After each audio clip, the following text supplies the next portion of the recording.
Anda lupa password pajak, lupa alamat email juga, tapi masih punya EVIN. Halo teman-teman semua, pada video kali ini kita akan membahas tutorial cara mengatasi lupa password pajak dan lupa alamat email juga.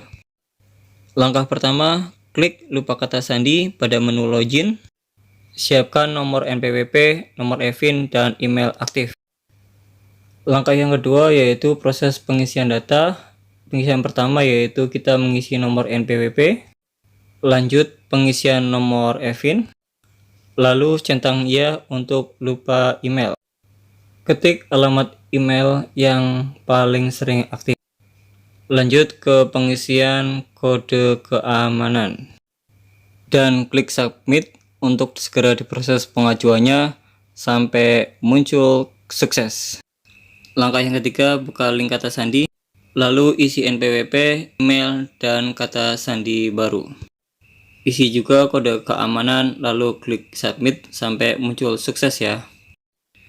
Setelah berhasil merubah kata sandi, kita coba login untuk memastikan apakah password tersebut bisa digunakan atau tidak. Langsung saja kita mulai dengan ketik nomor NPWP, lalu ketik kata sandi yang telah diperbaharui, lalu ketik juga kode keamanan. Klik login untuk masuk ke menu utama data pajak kita. Kita tunggu sebentar, proses loading sedang berjalan. Yap, berhasil. Proses login dengan menggunakan sandi baru dan alamat email baru bisa digunakan.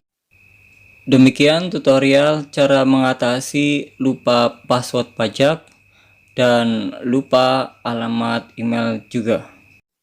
Untuk mengetahui bagaimana cara lapor SPT-nya, teman-teman bisa lihat video detailnya di video cara lapor SPT dari HP dengan mudah dan cepat.